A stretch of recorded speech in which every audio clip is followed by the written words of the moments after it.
good afternoon to all our viewers on MAQ TV. We're very privileged today as we are shooting across to Mumbai, the entertainment capital of the eastern part of the world. And we're catching up with a very dear friend of mine, a man from the TKR setup, ACHINT Gupta.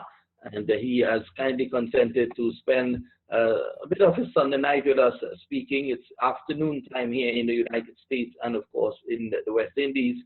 But it's night time across there in Mumbai. ACHINT, how are you?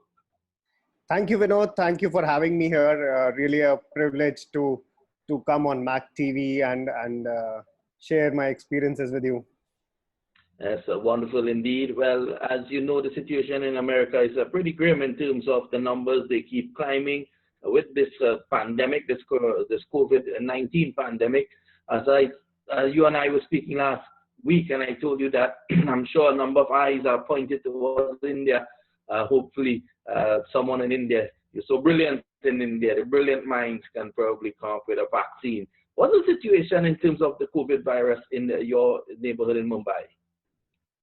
So when it comes to India, I mean, it's on a rise right now, and we have already crossed about 95,000 cases. But because of the great lockdown efforts by the government, which has been going on from March 25th, and today we just announced a new lockdown 4.0. So lockdown efforts have resulted in the fact that at least the mortality rate has been kept in check, and the recovery rate is also more than 37%, which is very good. But saying that, Mumbai is like the worst affected city in India because of the density of population. I mean, it's more than 2 million people stay here. So, 20 million people stay here in Mumbai, and it's cramped for space. So it's actually one of the big reasons why there is a spike in numbers in Mumbai. It's very similar to why there is a spike in number in New York. So New York and Mumbai are pretty similar that ways. But I mean, the government is taking a lot of efforts. We are all staying home. I've been home for 50 days now and haven't really ventured out at all. 50 days, 50? Yes, 50 days. Wow, that's pretty long for you, ACHINT. You're a man who normally globe trots. But what's the mortality rate like in So mortality rate is about 2.75. I mean, about 2,800 people, I think around that figure, 2,800 people have sadly passed away after in last 7 weeks. So, I mean, it's been under control. A lot of people are saying that because of India's immunity, I mean, we grow up with a very different environment in our country, and the kind of immunity that we develop from our childhood days, and the fact that we undergo a lot of other vaccinations. So that has probably helped, but it's all a theory and not really proven anything. So we are still keeping our fingers crossed and praying that it doesn't really spiral out of control for all of us in India. Well, you were saying that your government has just announced lockdown 4.0. Well, the news I have for you is that one of your favorite countries, Trinidad and Tobago, just yesterday the government announced Open Up 2.0. So all manufacturing industries are now open back from Thursday of this week will be open, and you know, most of the businesses are back open now. Of course, there are regulations in place still. We're not totally off the quarantine period. The airport is still on lockdown, and that's going to remain on lockdown. The country is on, the borders are closed for, I think that'll be for a good period still to come. But we haven't had a case here in Trinidad and Tobago for the last 18 days, not even a single case. Well, of course, you say Mumbai is 20 million, but the entire Trinidad and Tobago is 1.2 million. So I guess you take that figure into effect as well. But Trinidad and Tobago, the good news is that things are really looking up. I'm sure that will be good news for you as well because of your interest here with the Trinbago Knight Riders. Yes, I mean, we've been closely following the whatever is happening in Trinidad and Tobago. And obviously the lockdown, although the cases are under control, and it's a very good news that for 18 days there have been no cases. So, but what is crucial is that even when you do a lockdown, there is a certain economic strata, society, people who kind of struggle with their livelihood, and as the organization, I mean, as Trinbago Knight Riders and as KKR in India, and Shah Rukh Khan has done a lot for the people of India as well, in terms of aid that that our organizations, KKR, Red Chilies, and Mir Foundation can provide.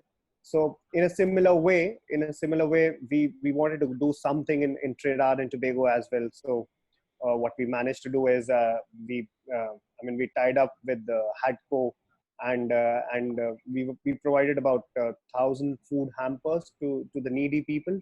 And I was very glad to see that quite a lot of our players actually individually delivered those hampers to the needy people across the different geography of Trinidad and Tobago. So, which is very, so, I mean, whatever we can help, we would like to help.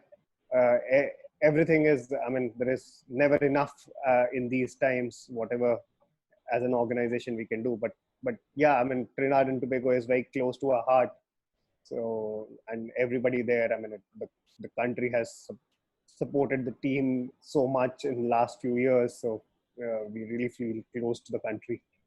Yes, of course. And of course, in Miami as well, Cricket Council USA, of which Mohammed Qureshi is the chairman and CEO, they have been out giving a lot of aid as well. Very early in the game, so to speak, MAQ decided to provide thousands of cases of energy drinks.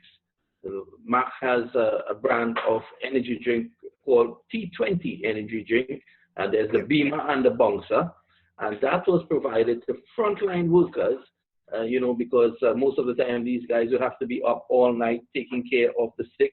So that was provided. A number of masks was also provided as well as food hampers and other stuff provided by MAQ Qureshi on the Cricket Council USA and also the MAQ Foundation. So cricket again has come to the fore. Also in America, you're speaking about India and Trinidad and Tobago, but also in America they are doing it, and MAQ is leading the charge in terms of getting help out there for those in need. That's very good to hear. I mean, I've heard about Mr. Qureshi, and it's fabulous the kind of things that he is doing in his region. I mean, everybody actually needs to contribute. If you are a person with means, it is vitally important that you help the society out in these desperate times. So I'm very happy that Mr. Qureshi has been able to do this.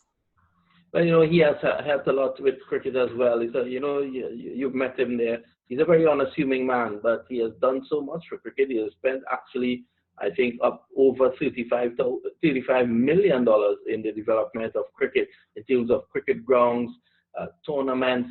The U.S. Open is a very popular tournament. It's the only T20 tournament in America that is of any repute, and some of the world stars come to play in that tournament. We've had from your team, Tyrone Pollard, Sunil Narain, they've played. We've had the Bravo brothers, and from other teams in the Caribbean, we've had Nicholas Puran and all these guys playing at the U.S. Open. So MAQ has invested that, and he's the sole sponsor of the U.S. Open tournament because he wants to help. And it has been a rough time for him, not financially, but it has been a rough time for him emotionally as well, because he wants to go out there, he wants to help. Just recently, before the COVID struck, he bought 1,000 bats just to give away. So when you're getting aid now from Cricket Council USA and MAQ Foundation, you're also getting a bat with it. How about that? Well, that's quite an interesting way to go about things. I mean, there is always if there is always an incentive, people would always would want to come forward and help. So I like good to hear about the innovative ways. Yes, And of course, that U.S. Open, you know, we try to do things differently. The tournament will be played this year, hopefully in December. It's a long way away, but we're confident that it will be played in December, the 12th edition of the U.S. Open. Some of the players in the Caribbean Premier League would have played there for a number of years. Most of these guys, their first time, like let's say Mark Dial, his first time of traveling away from Trinidad was at the U.S. Open, and Mark Dial ended up with the TKR last year. What the U.S. Open has done as well, Ashint, is to provide players of the likes of Muhammad Ali Khan, who has now come to the CPL and has taken it over by storm. Your thoughts on that? He's a member of your team. I mean, we would really like to say thank you to US Open for actually giving Ali Khan that kind of an opportunity where he could really meet Bravo and showcase his talent. I mean, you may be talented, but you really need those platforms to do well. And when you play with the likes of Bravo and Pollard in a tournament, that is where you are tested to the hilt. So it was amazing that he got that opportunity at the US Open. And for me, I mean, he is kind of the find for us in last couple of years, because the way he has transformed as a fast bowler who could not only start at the start of the innings in the power play, but can also do very well at the death, and to have that kind of a attitude towards bowling where he soaks in all the pressure. So it is quite amazing the way he has grown up into one of our leading attack bowler for us for Trinbago Knight Riders in the last 2 years. I mean, his debut year, we won the title, and he played a very important role. And apart from that, I mean, the fact that Trinidad loves him, he is like their son. So, I mean, I read one of your stories that he is looking forward to playing for TNT in other formats of the sport as well. Yeah, TNT Red. And the president of the TNT Red Force was actually on MAQ TV earlier this week, and he's welcoming that as well. So you never know what can happen. As you say, in everyone in Trinidad and Tobago, you know, he's like a son. I think most of the ladies want him to be their husband. But you know, he's very, very popular indeed.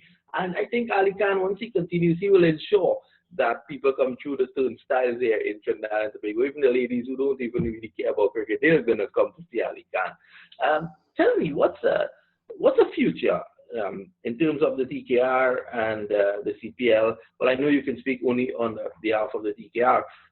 For good talent coming out of America like Ali Khan, we have other good talent like Zishan Qureshi, Mac's son.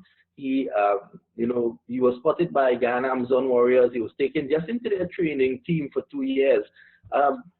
What is the future like? Is there a future for guys like these who will be looking to impress franchise owners and teams?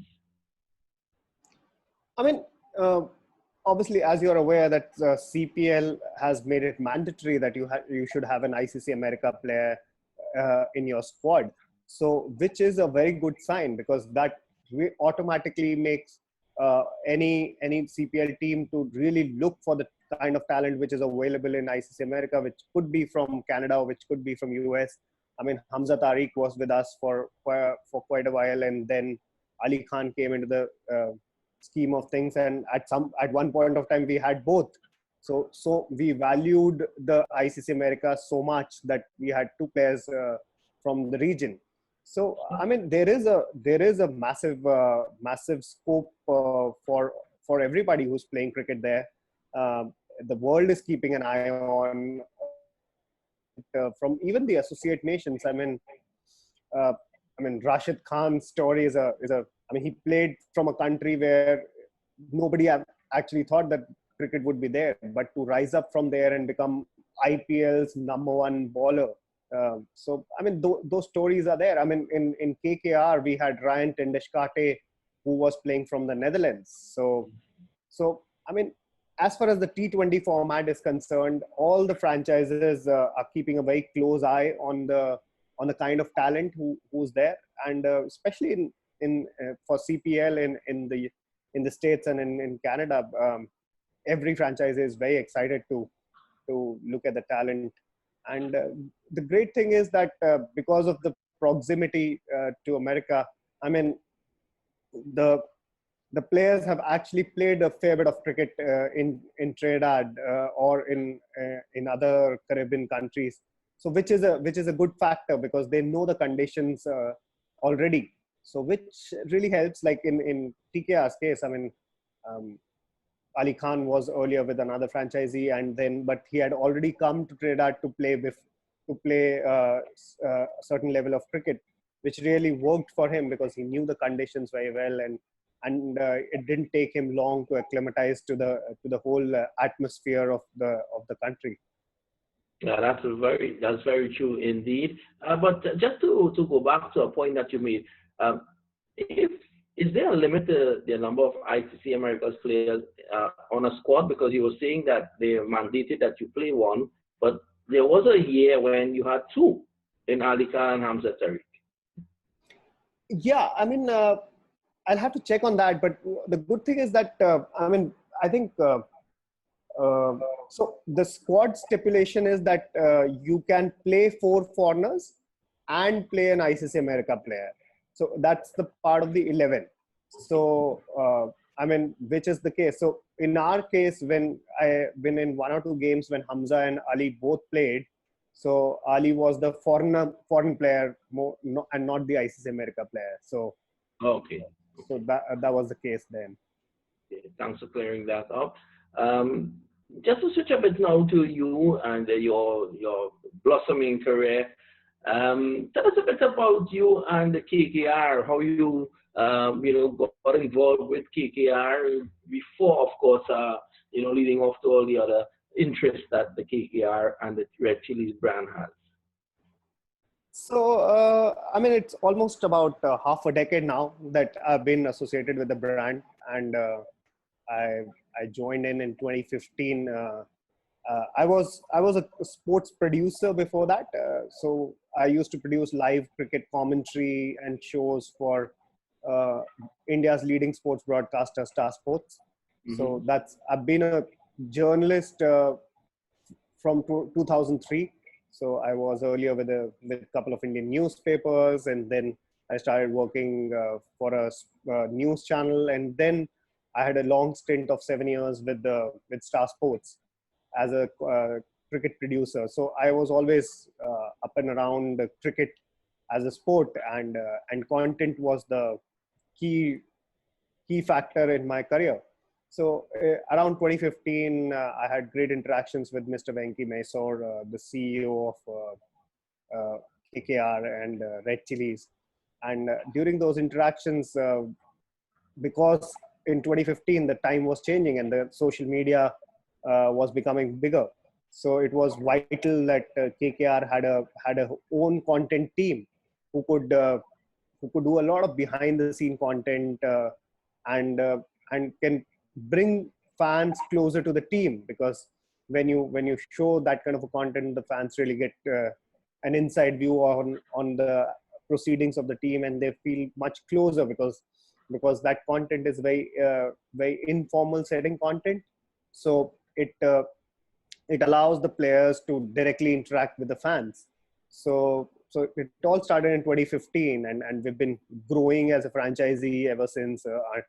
Mr. Mysore ideas have been pretty fabulous in terms of how to grow the franchisee, and thankfully the year I joined, we bought over the Trinidad franchisee in the CPL as well. So yeah. So that really helped us. I mean, we are kind of truly the one of the global brands of the IPL, and I mean, I was just discussing with him about the journey, and today we were reading an article in the Cricket Info, ESPN Cricket Info, in the Cricket Monthly, and they actually evaluated all 8 franchises on the fan engagement and popularity parameter, and they said that actually in 12 years of existence in the IPL, KKR is the most valued brand and the most popular brand. So we were just No, discussing it today. well, Yeah. congratulations to you. I know you have a big part to play with that. I've seen you in operation already, and I know you're trying to take KKR from one level to the other. The Mumbai Indians, they had a Netflix series. I know that the KKR is also working on one. You did some interviews as well. What's the latest with that? I'm sure So would love to yeah. see. So I mean, I think KKR was the first one to actually come up with a documentary series. Mm-hmm. So this was way back in 2013 or 2014, because KKR's story is a fascinating one because of the simple fact that in the first 3 years, the team did not do too well. I mean, KKR was the only franchisee to have not made the playoff in the first 3 years, and to have the transformation right after that to win in the second year after the transformation. So I mean, it is one of the fairy tales of the IPL, and the fact that Mr. Mesu joined in 2010, and we won our first title in 2012. So we made a 4-part documentary series that was aired on the Discovery channels. So this was way back in 2014, and so we've been working on quite a few of such projects as well. I mean, we made another documentary in 2017 around KKR's journey, 10-year journey.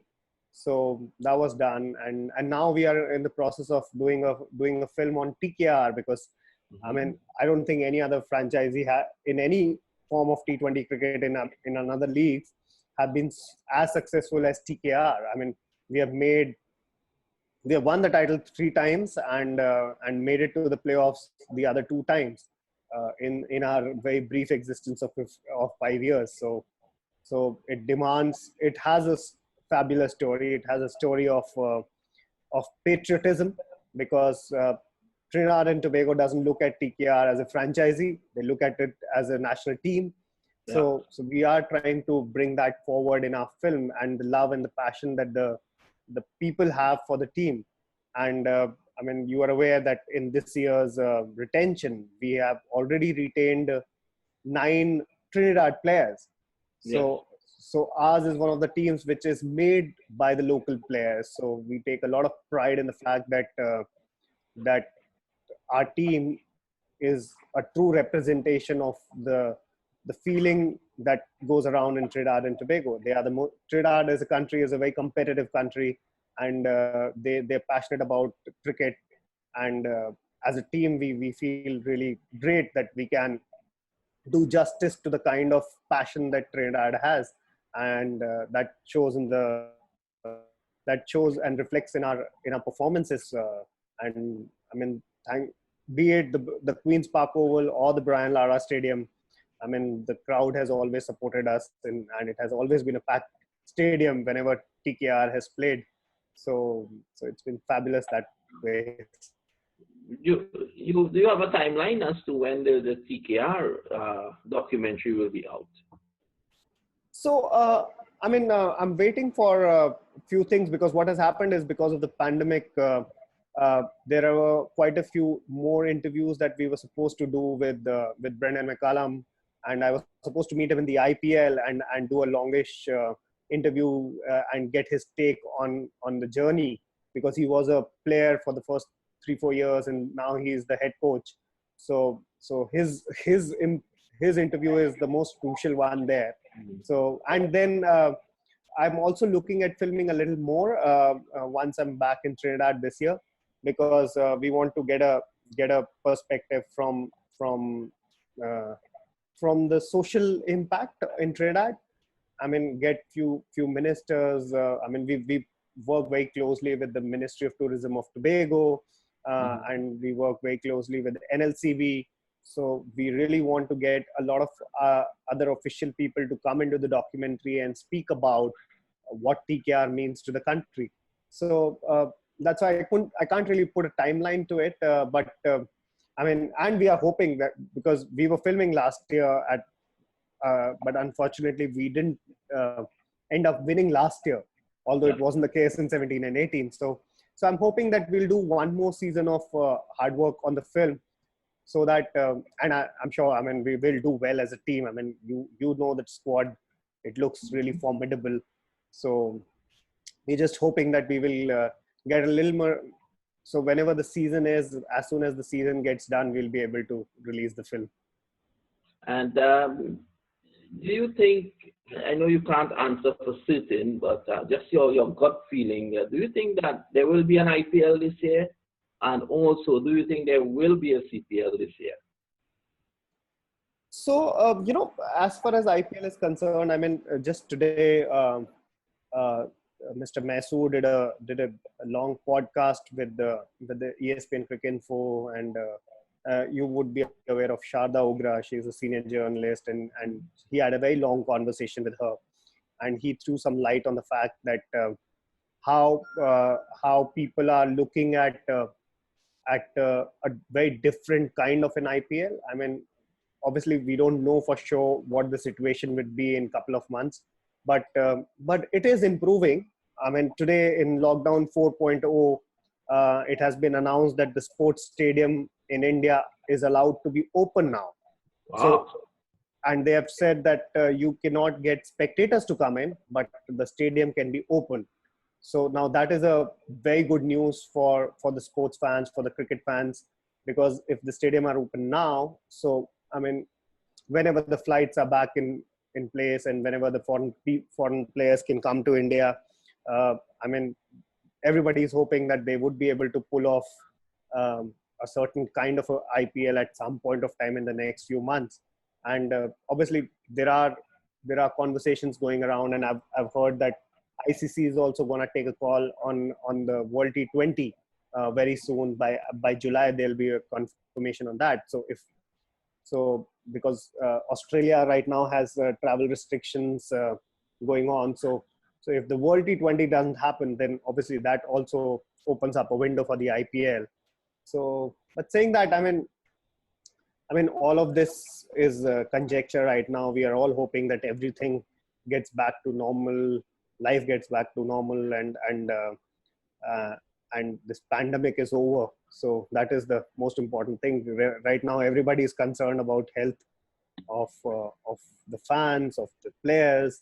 So once everything seems to be in control, then I think a decision could be taken. Thankfully, I mean, worldwide the sport has started. I mean, Bundesliga today Bayern Munich is playing a game.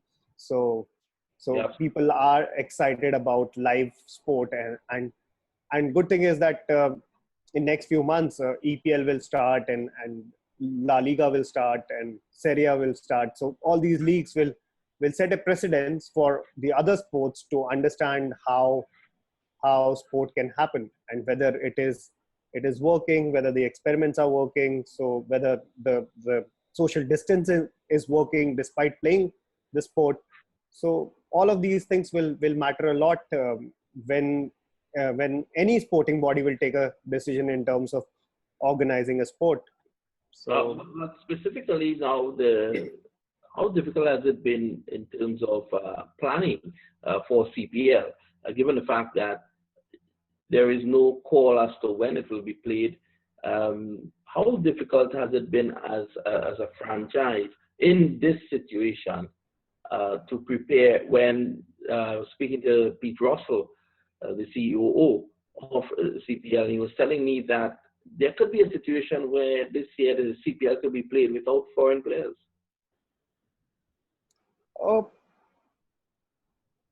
Like right now, I mean, there is no reason to believe that it may not happen on time, because I mean, August is still some time away. It's 19th of August to 26th of September are the dates for us now. I believe the way you would have seen retentions, the way it has happened. I mean, everybody is right now believing that it will probably happen at the point of time when it is scheduled. So, I mean, I think all these things we can only take closer as an organization, and as a team. We'll only be able to take a closer look to it once we know for sure that it is not happening around the dates when it is supposed to happen. So right now we are all keeping our fingers crossed, hoping that the situation um, is better across the world and the sport can go on. We lost you there just for a short while. Yeah. In terms of foreign players, do you think that the foreign players might be able to still be a feature of the CPL this year? Again, I mean, a lot of it also depends on the kind of travel restrictions that their own countries have.